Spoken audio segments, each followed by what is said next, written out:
তো করলা ভাজিটা করার জন্য আমি জায়গায় তেল নিয়েছি, পেঁয়াজ, কাঁচামরিচ সব কিছু ভাজা ভাজা করে নেব। আর এই করলা ভাজির মধ্যে শুধু আমি এই জায়গায় ইউজ করবো আপনার হলুদের গুঁড়ো আর লবণ। লবণ আর হলুদ ছাড়া আমি এই জায়গায় কিচ্ছু দেবো না। তো যে পর্যন্ত আমার করলা ভাজিটা না হচ্ছে সে পর্যন্ত আমাদের সাথে থাকে।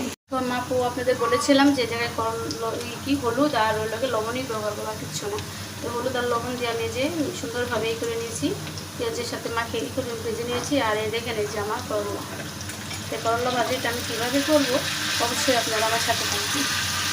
তো ফাইনালি ওটা আমার করলা ভাজিটা যে হয়ে গেছে, দেখেন কীরকম কালারটা এসেছে। তো এরভাবে মচমচা করে করলা ভাজিটা খেতে আমাদের অনেক ভালো লাগে। শুধু আমাদের না, আমাদের ঘরে ছোট বড় সবাই এরকমভাবে করলা ভাজি খেতে অনেক পছন্দ করে। তো আপনারা যদি কেউ আমার মতো এরকম মচমচা করে ভেজে খেতে পছন্দ করেন তাহলে অবশ্যই আমাকে জানাবেন। আর এই ভাজিটা করার জন্য আপনি চুলার আঁচটা সামান্য অল্প রাখতে হবে। চুলার আঁচটা বেশি রাখলে পরে এটা পুড়ে যাবে। আর যদি অল্প রাখেন তাহলে এইভাবে লাল হয়ে মচমচা হবে। ভাজিটা কেমন লাগলো অবশ্যই যে কমেন্টে জানাবেন।